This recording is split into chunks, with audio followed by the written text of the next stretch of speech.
I'll invite the panel members to come up. Dr. Noor.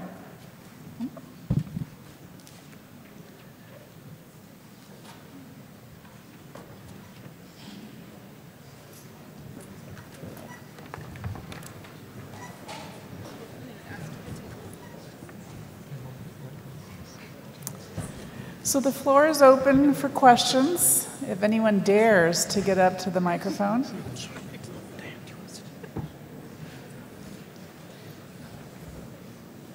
A bit of readjustment there.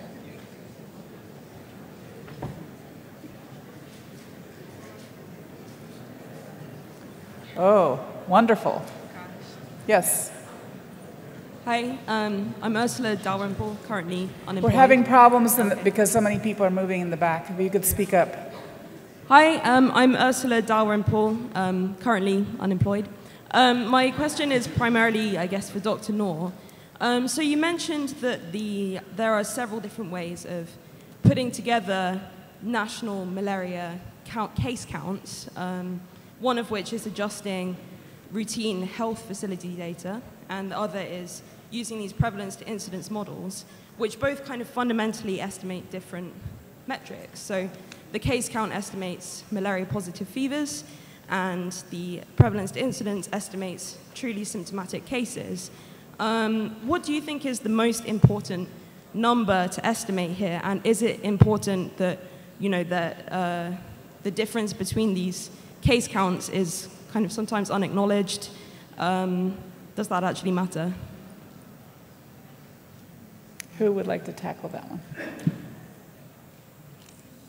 one? Thank you. I'll first of all start by saying that it matters. The difference matters. Which of the two numbers is important? I think to an epidemiologist who is interested mainly in research and transmission, perhaps malaria-attributable fevers might be the thing that matters. But for the health system and health workers who have to deal with individuals who they suspect through a reasonably imperfect algorithm whether they have malaria or not on the basis of a number of symptoms, and then test and treat those individuals, I think that's what matters to them. That's what is funded in the health system. That's what they know as their burden of disease, and I think it's important to acknowledge that, and that's what's important to the WHO as well. In terms of contextualizing that with respect to, despite this number of cases, is transmission declining, is the age pattern shifting, those are other things that need to be done, I think, in terms of operational research and other supportive evidence. Yes. I'm Oneling. I'm a Tulane University student, and I'm originally from Ethiopia, and I've been working in surveillance. So my question is, as expected, on surveillance. So I have a little bit of difficulty in understanding transforming surveillance as intervention. So what's intervention?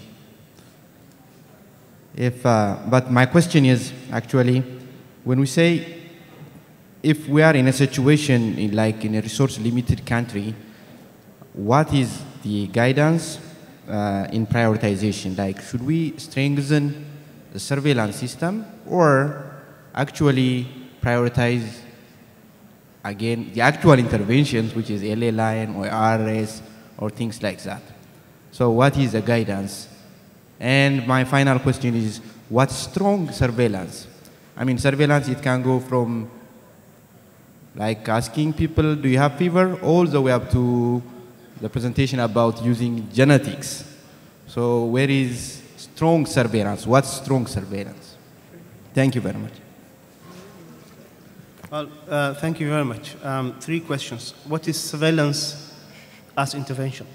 I think the way to think about it, the way at least I think about it, is to think about the response that you need to mount. And if your surveillance is good enough to mount an effective response, then your surveillance is part of the intervention package. And so that's the way, it's a surveillance that's fit for purpose, and that purpose varies depending on where you are in the transmission continuum. In terms of prioritization, whether to prioritize surveillance or to prioritize interventions, the question really is, how do you effectively prioritize your other interventions if you do not have good surveillance data? And it's a question of avoiding those inefficiencies, which in the short term might make you think that investment in surveillance is very expensive. But in the long term, the losses you make through inefficiencies mean that actually you're not neither achieving the impact you want nor improving and making long-term savings by investing in your surveillance. So that's how you should look at it. What does strong surveillance mean? Again, it brings me back to the kind of decisions you have to make. What's the response? What do you want to do? And once you have defined that, does your surveillance system support that?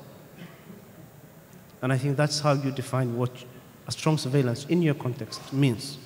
And the generic types of surveillance that the WHO kind of puts out, as you know, differs by the transmission continuum. There's one that's fit for elimination, but there are others that you don't do in countries like Nigeria or DRC. You don't recommend case investigations because you're dealing with a large set of cases. There are other priorities in the surveillance system. And by and large, your passive case detection system is enough to support the decisions you want to make with other things like entomology and occasional household surveys, etc. Diane, do you want to add anything? And I would say, you know, I think Noor did a very good job of answering it. And I think the idea, I think, is to have a menu of options available that you can adjust as your situation changes. So the goal, of course, is that, you know, transmission and burden will go down in every country, but that's going to happen in a different time scale. And so having these tools available now means that you can anticipate what kind of surveillance you might need a year from now, 5 years from now.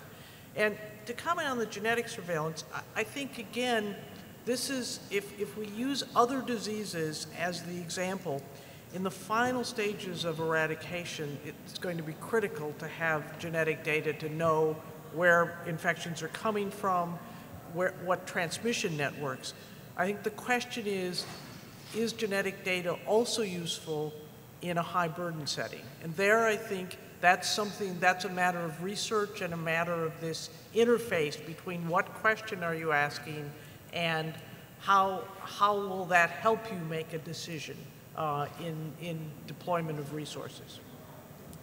Philip, if you could pass the microphone down. So I had a question for the panel, and a lot of this was around, each of you in a different way brought up this question, which was around uncertainties around health-seeking behavior.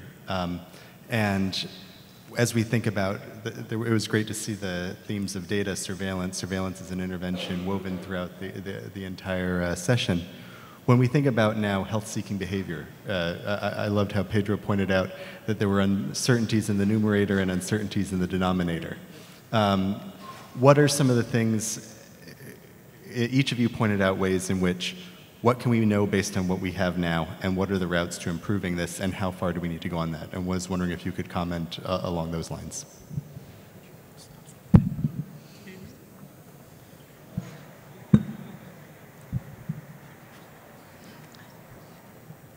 Yeah, I know that measuring health-seeking behavior may be one of the most difficult tasks that we have, but I do know that several people trying to find methods of accurately estimate how do people behave regarding their health status. Normally, we measure that by asking the people during the surveys if they had fever, and if when they got fever, what they do. This is the classic way of measuring it. But this is also linked to other problems on who we are asking that question, and if we are the population that, for instance, for reactive case detection and response, we mentioned that most of the people that we normally don't find for instance, young men or men that are working outside the place we are acting.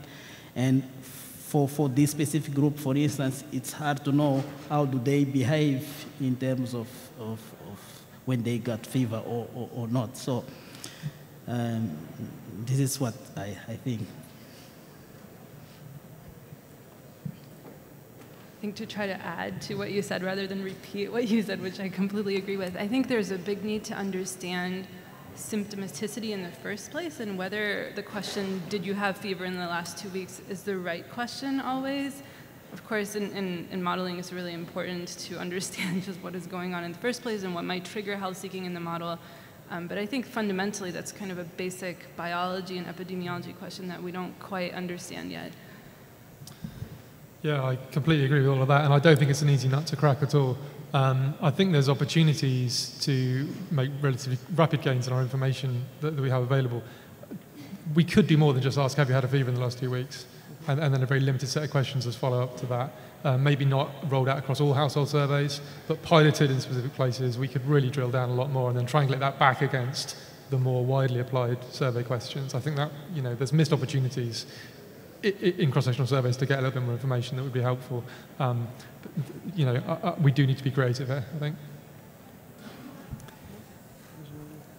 All right. No, I agree with what everyone else has said so far.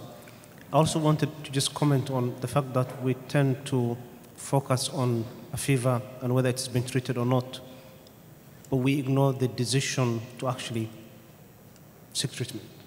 And measuring that isn't necessarily the strength of quantitative epidemiologists. It's something that is probably done best in the social sciences by anthropologists and others. And bringing the various disciplines to understand what makes a person make a specific decision as to whether to seek treatment or not is key. One of the things we ignore from the household surveys, and we can't define actually in the household surveys, is delayed decision making.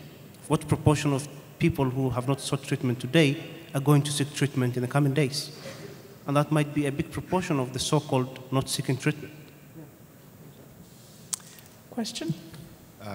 Yes, thank you. I'd like to ask a question, particularly about the modeling work and training it to respond to different kinds of interventions. I was thinking, even in the context of Zambia, that in Lusaka, where there's been so much development and infrastructure and drainage and areas that used to have malaria that don't because there's a mall there now, I'm wondering if there would be a way to model other kinds of multi-sectoral interventions and the effect that those pieces may have, whether it's rural electrification projects, whether it's proper drainage and construction and agriculture, et cetera, just to, I guess, ask what you thought the potential of coming up with training models to respond to multi-sectoral interventions, and to get your response. Thank you. Wow, I would love to just tell my model, add hydroelectric dam and see what happens. But what you're referring to here is, what is the impact on development and projects like this on say, like the availability of habitat for the vector, because that's what's changing, right? When you're paving systems, you're like, anopheles can no longer live there. So the challenge for the question like that is that I would need some information about just what is going on. Are you paving over 100% of the breeding sites within what square kilometer region? How fast is that going? Does that have implications for what different vector species might now find the place more habitable? So, the model, I can do anything, but I don't want to do anything. I want to do something that's actually realistic. So it's a challenge for people who gather data to be able to tell me what are you seeing in the field. Well, I have a very simple question, because we pulled together this group because we got to wondering about what the state of the malaria world was and how to understand it. And as we were talking about how to understand it, you first got to start by what you're measuring, and then how you take that information. I'm very simple. How you take that information and interpret it. And each of you have spoken about it in slightly different ways. So I'd like you to take a step back and say, based on the kind of data that you're talking about, whether you're visualizing it, measuring it, modeling it, are things getting better or are things getting worse? Dr. Noor, you will be last.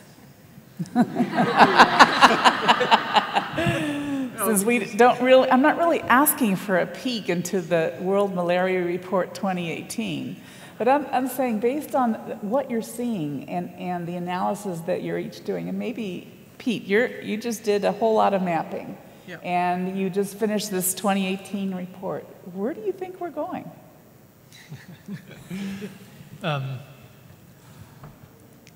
You know, I think broadly the storyline that's emerged in the last year or two is the right one. It's that, you know, we have seen rapid progress, and now we're not seeing rapid progress. Now, whether we're flatlining, whether we're going down slightly more slowly, whether we're getting slightly up, you know, we maybe don't really have the precision to differentiate those scenarios, but it almost doesn't matter. We're slowing down. Okay, in the key places. We're not slowing down everywhere by any means. There's many storylines happening around the world, many of which are heading exactly where we want them to head. In the heartland of high endemic Africa, at the moment, the story seems to be one of deceleration of progress. I would probably stop there in terms of my assessment. Okay. Jolene, you've got large data sets, many more than what you were able to tell in such a brief story. How are we doing? I actually just feel really hopeful. You know, I think we know more now about malaria than we ever did. And it's better to know that we've stalled than to not know we've stalled. And we know more about the stalling than we could have known 5 years ago. We have new models, we have more data. We're very much energized to doing something about it. So ultimately, you know, I think I feel really positive about what we can do, even though the problem is clearly a really serious one. Pedro Ide, you're working in southern Mozambique. Mozambique is one of the top 10 countries, but you're working in a very special area and have put in a set of interventions. How do you think things are going?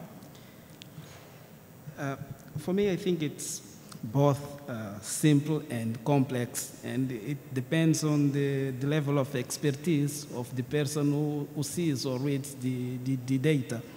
For Mozambique, for instance, if we are talking about all this high-tech data has been presented here, if we see that this is posed to a program officer in a district like Magudi who doesn't understand a lot of it, it will be complicated, and he can ignore completely, even if the data is well informative.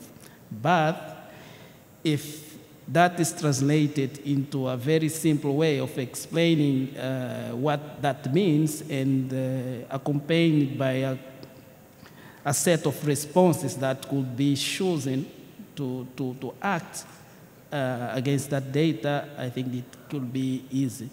So for me, as much simple the ways of showing the data is, it will be well accepted and used.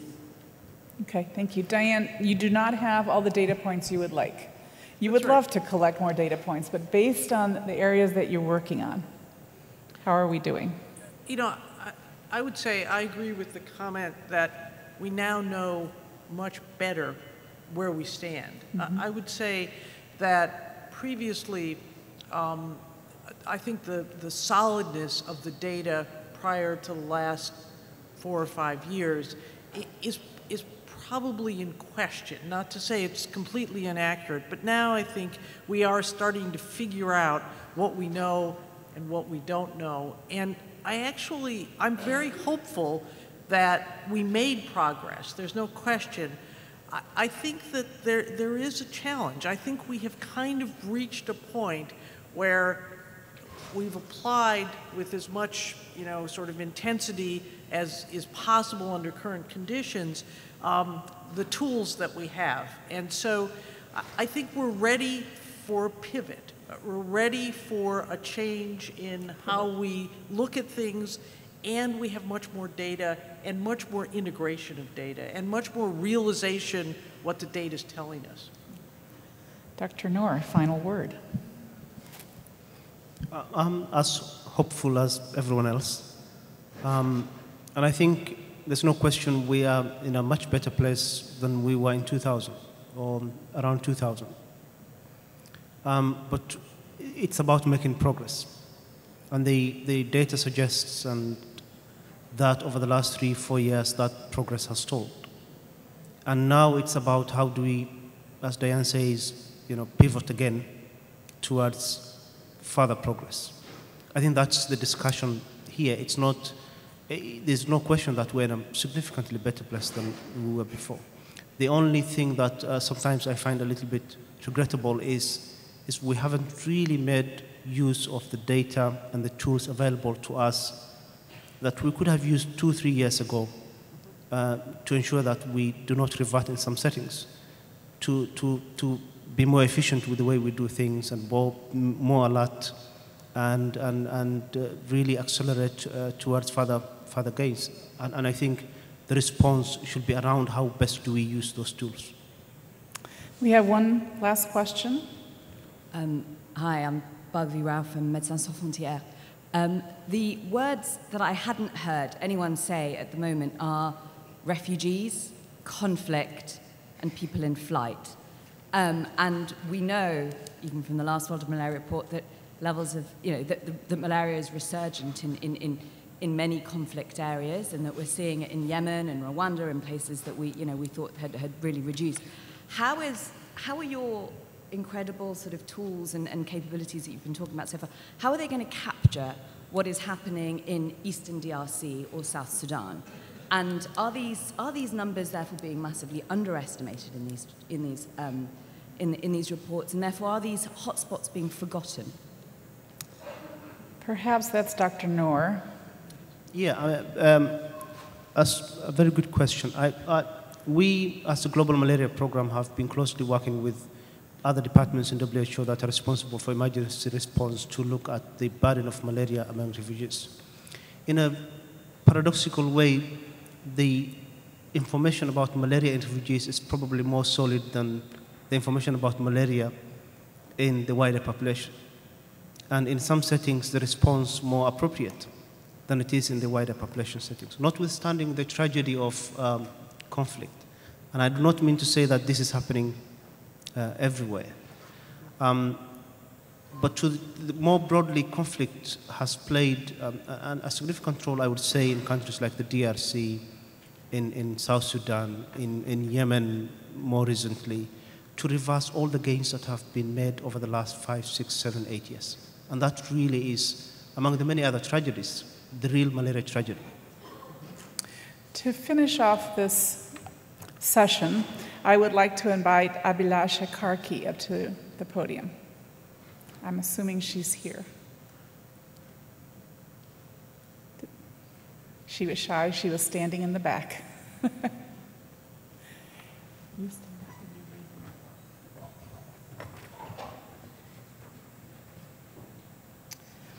As you know, if you went to the session last night, Abhilasha is our new Alan J. Magil Fellow. And in recognition of that, Philip has the new ASTMH Alan J. Magil medal to give her. On this medal it says, honoring the legacy of Alan J. Magil, leadership, commitment, inspiration, and excellence. Congratulations.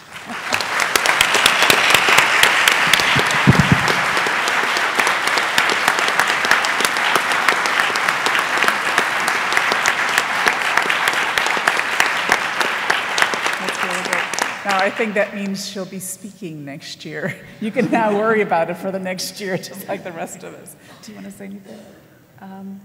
I really want to say thank you very much. I feel really honored at this great opportunity that I have, and I really look forward to talking next year. Thank you. Thank you. Wait a second. Thank you, everybody, for staying till the end, and thank you to the panelists for a great session. This has really been a great learning experience. See you next year.